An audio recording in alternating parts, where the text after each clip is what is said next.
For me, never giving up meant just that. I mean, every single day when I woke up, I thought, today's the day.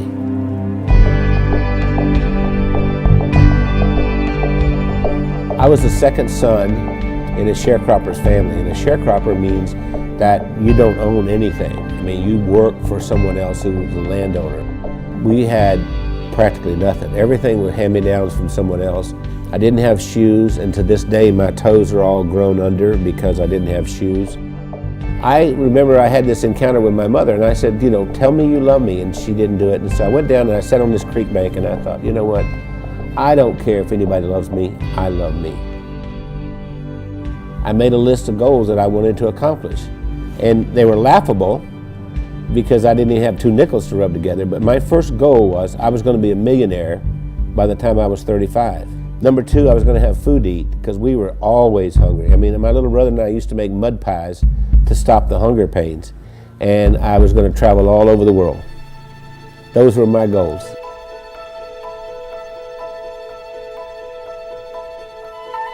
I've learned everything from working with Randy. I didn't know anything about business. I started out, before I met Randy, I was a teacher, a mathematics teacher. Well, I think we have a very good balance. Randy's really good in sales and telling the story and explaining why people need to have whatever it is that he's selling. And then he comes to me and says, Wendy, can we make it do this? And I have to get it done. We started working together, and we were together all the time doing things, and that we just, you know, couldn't be without each other.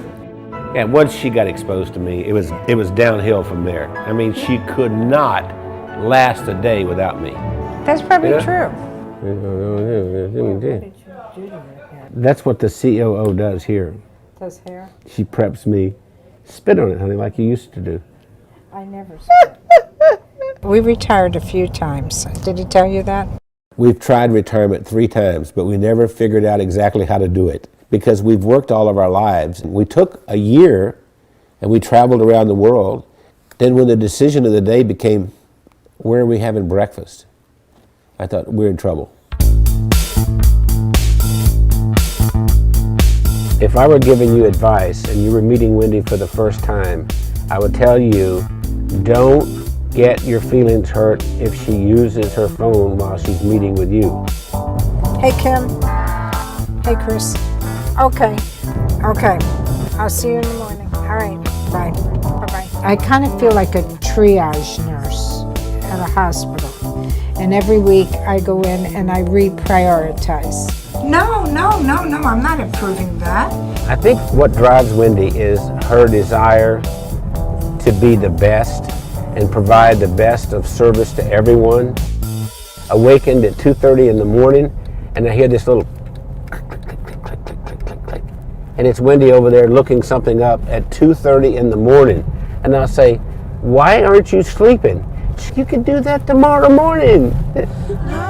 We are the definition of entrepreneurs. And we don't like doing one thing at a time. We have to do a lot of things at the same time. It's not just Randy and Wendy doing all this work. The whole team, every single one of us works round the clock. Hey, gorgeous. Listen, Bernice has been with us for what, 5, 6 years? 6 years. Yes. And we love her to death. And I love you guys. Yeah. Randy leads with his heart. And he's the most incredible person I've ever met. He's gone through so much in his life. And I believe that Randy's, I'm going to make me cry here. Randy has made the difference in my life. What's important is, what do I contribute in this day to make the world a better place? I know that sounds corny, but that's really what it is. My daddy used to say, we leave here with empty pockets. The other thing my dad said is that when you leave, you'll be accountable for 2 things. 1, how did you treat Mother Earth? And 2, how did you treat the people on Earth? I feel that I have found joy and that I've given joy, and I think there's a lot more joy that we can give.